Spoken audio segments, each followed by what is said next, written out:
இஸ்ரவேலின் முதல் ராஜா சவுல், இஸ்ரவேலின் இரண்டாவது ராஜா தாவீது.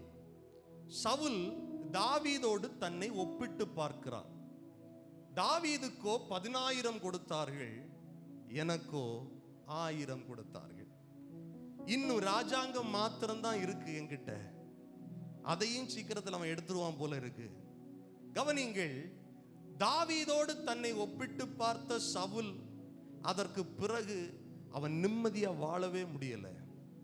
மற்றவருடைய உயர்வை, மற்றவர்களை ஜனங்கள் புகழுவதை நாம காது கொடுத்து, எனக்கு இந்த புகழ்ச்சி கிடைக்கலையே, என்னை ஜனங்கள் இப்படி வாழ்த்தலையே, என்னுடைய உயர்வை அவர்கள் கொண்டாடலையே, அவனை மாத்திரம்தானே உயர்வாய் நினைக்கிறாங்க, என்ன தாழ்வா நினைக்கிறாங்களே அப்படின்னு சொல்லி ஒரு சிலருக்கு தாழ்வு மனப்பான்மை இதை கொடுக்கிறது பிசாசு. நான் சொல்லுவேன், நம்ம எல்லாரும் யூனிக்கா இருக்கிறோம். நம் ஒவ்வொருவருக்குள்ள தனித்திறமைகள் இருக்கிறது. ஆண்டவர் திறமை இல்லாமல், கிருபை இல்லாமல் யாரையும் வைக்கவில்லை. குறிப்பாக சபையில் ரட்சிக்கப்படும் போது ஒவ்வொருவருக்குள்ளும் கர்த்தருடைய ஆவியானவர் விசேஷித்த கிருபைகளை கொடுக்கிறார். மேல நின்று போதிக்கிற எனக்கு ஸ்பெஷல் அனாயிண்டிங்கும், உங்களுக்கெல்லாம் அனாயிண்டிங்கே இல்லை அப்படிங்கிறது இல்லை. உங்களுக்குள் ஏதோ ஒரு கிருபையை கர்த்தர் ஏற்கனவே வைத்திருக்கிறார்.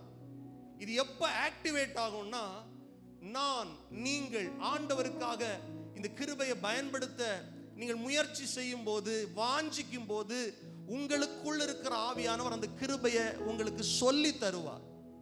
வேறு ஒருவர் உங்களிடத்தில் வந்து சொல்ல வேண்டிய அவசியம் இல்லை. வேதம் சொல்லுகிறது, ஆவியானவர் உங்களுக்குள் இருக்கிறபடியால் மற்றவர்கள் உங்களை குறித்து, உங்களுக்கு இருக்கிற அபிஷேகத்தை குறித்து சொல்ல வேண்டிய அவசியம் இல்லை. இந்த சவுலை குறித்து நம்ம தியானிக்கும் போது, சவுல் ஒரு காலத்துல தன்னுடைய தகப்பனுடைய கழுதையை தேடி போனவன். தாவீது ஆட்டம் மேய்ச்சிட்டு இருந்த ஆளு, சவுல் யார் தெரியுமா?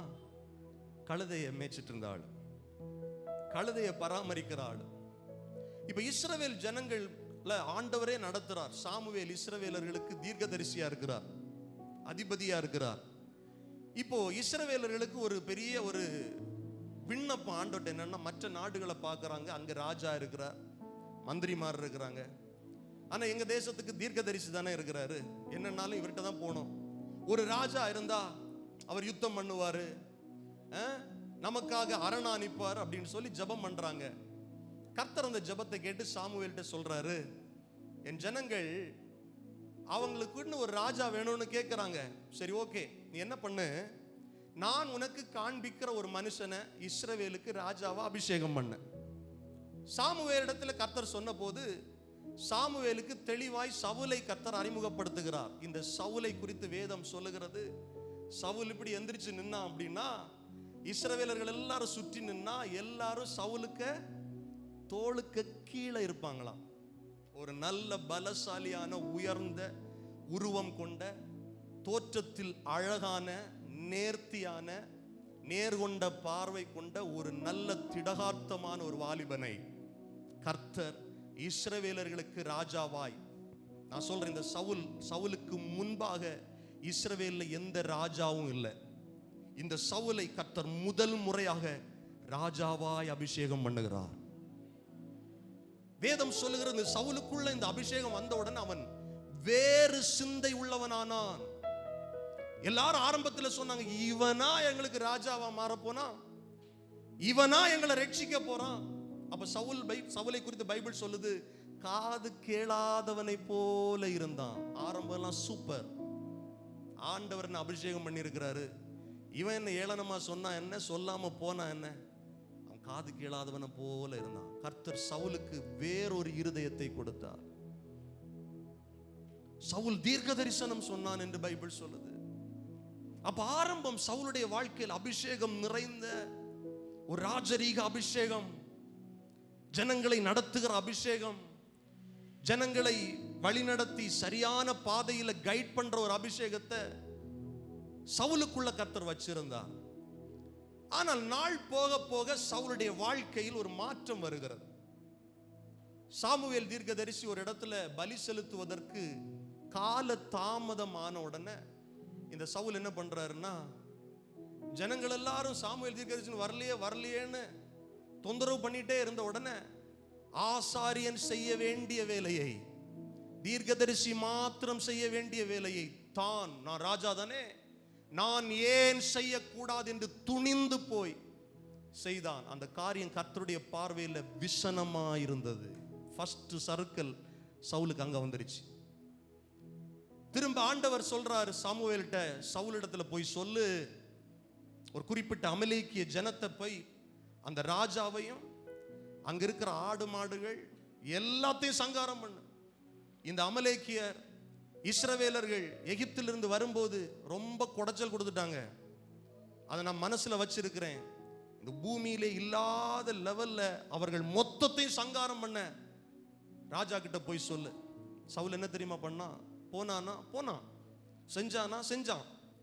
பாதி பேரை கொலை பண்ணிட்டு இவனுடைய பார்வைக்கு நலமா இருந்ததை எல்லாம் பக்கத்துல வச்சுட்டான்.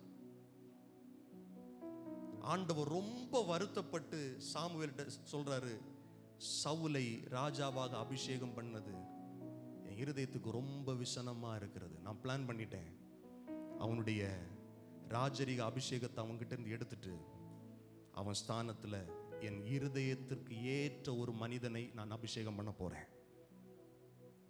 சாமுவேல் வந்து கேட்ட உடனே இவன் அட்ஜஸ்ட் பண்றான். இல்ல நான் இதை கர்த்தருக்காக எடுத்து வச்சேன்.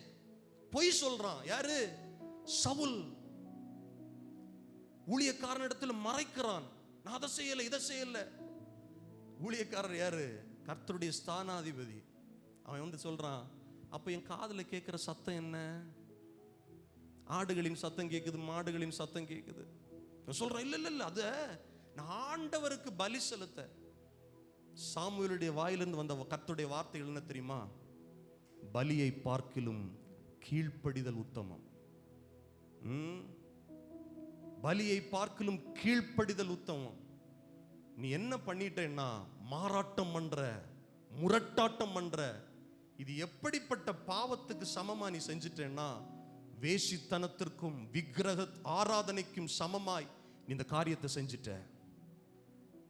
அதனால உன் ஸ்தானத்தை விட்டு உன்னை இறக்கிட்டு இன்னொரு அதே இடத்துல இன்னொரு மனிதனை கர்த்தர் ஏற்படுத்த போறார்.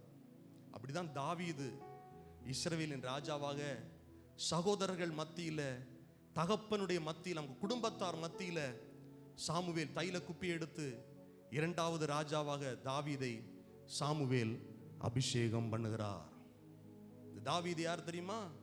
வனாந்தரத்தில் ஆடு மேய்ச்சிட்டு இருந்தவன், சும்மா பாட்டு பாடிட்டு ஆண்டவரை மகிமைப்படுத்திட்டு இருந்தவன். வனாந்தரத்தில் வொர்ஷிப் நடத்தும் போது ஆடுகள் தான் சத்தம் போடும். இவன் எதையுமே எதிர்பார்க்காம அவருடைய சுரமண்டலத்தை எடுப்பான், வனாந்தரத்தில் வாசிப்பான், கர்த்தரை மகிமைப்படுத்துவான். அதுதான் அவன் வேலை. திடீர்னு வீட்டிலேருந்து ஒரு அழைப்பு வருது, டேய் வீட்டில் ஏதோ பெரிய ஆள் வந்திருக்கிறார் போல, தீர்க்கதரிசி வந்திருக்கிறார், உங்களை சீக்கிரமா தகப்பனார் கூப்பிடுறார். ஓடி வந்து பார்த்த உடனே சாமுவேல் ஆண்டவர் சொல்லுகிறார், இவன் தான், இவனை அபிஷேகம் பண்ணு. எல்லாரும் ஆச்சரியப்படத்தக்க வண்ணமாக தாவீதுக்கு மேல அந்த அபிஷேக தைலம் இறங்குது. நல்ல கவனிங்க. இந்த அபிஷேகம் பண்ணப்பட்ட தாவீதுகிட்ட தகப்பன் இராணுவத்தில் இருக்கிற சகோதரர்களை விசாரிக்கும்படி அனுப்புறாரு. அங்கதான் ஒரு யுத்த பாளையம் 40 நாளா, 1-2 நாள்ல 40 நாளா போர் மூளும் தருவாயில் இருக்கு. பெலிஸ்தியர்களுக்கு எதிரான யுத்தம். அதுல ஒரு பெரிய மனுஷன் நிக்கான், கோலியாத். அவனுடைய எடை, அவனுடைய உருவம், அவனுடைய தலையில் இருந்த கவசம், அவனுக்கு முன்னால இருந்த ஈட்டி, இவைகள் எல்லாம் பிரமிக்கத்தக்கதா இருந்தது. ஒவ்வொரு நாளும் வந்து சவால் விடுவான்.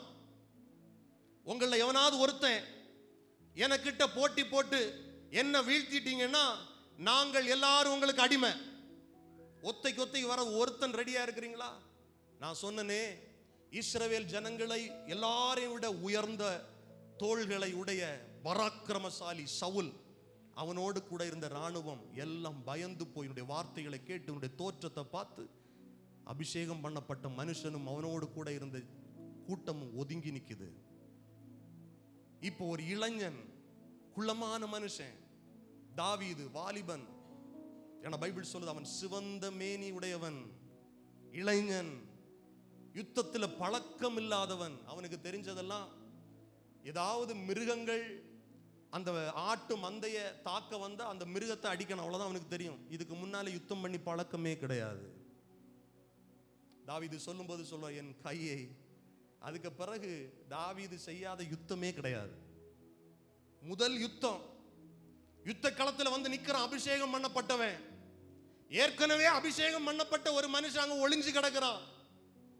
இப்போ தாவீதுக்கு இருக்க முடியல. அவனுக்குள்ள இருந்த அபிஷேகம் என்ன சொல்லுதுன்னா, விருத்த சேதனம் இல்லாத இந்த பெலிஸ்தியன் ஜீவனுள்ள தேவனை ஆராதிக்கிற ஜனங்களை தூஷிக்க இவன் யார்?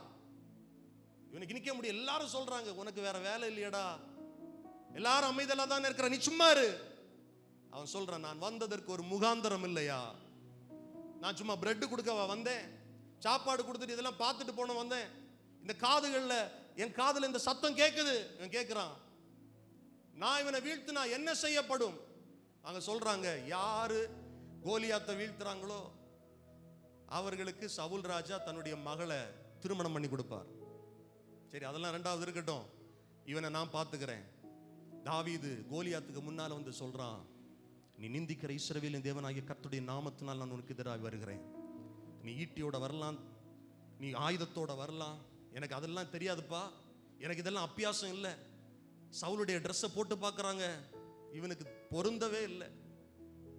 காலை போடுறான், ஷூ அங்கே வரை இருக்கு. நான் சொன்னேன், சவுல் பெரிய ஆளு, ட்ரெஸ்ஸை போட குடுக்குடுன்னு இருக்கு, இதெல்லாம் வேண்டாங்க.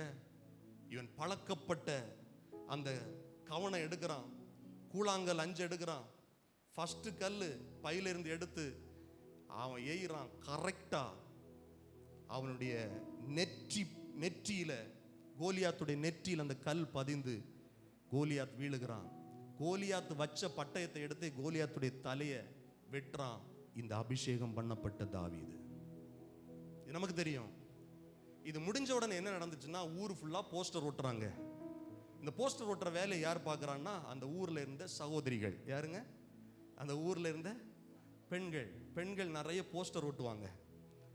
அவங்களுக்கு ஒரு காரியம் தெரிஞ்சா ஸ்ப்ரெட் பண்ணணும். என்ன சொல்றாங்கன்னா, பிரமிப்பா சொல்றாங்க. என்ன சொல்றாங்க? சவுல் கொன்றது 1000 தான். என்ன அமலேக்கியரை போய் கொஞ்சம் பேர் அடிச்சாரு, இதெல்லாம் தாவீது கொன்றது என்ன? அவன் கோலியாத்ங்கிற ஒரு மனுஷன் அடிச்சு பெலிஸ்தியர் மொத்தத்தையும் சின்னாபின்னமாக்கிட்டான். என்ன தெரியுமா? தாவீது கொன்றது 10000. ஒரே நாள்ல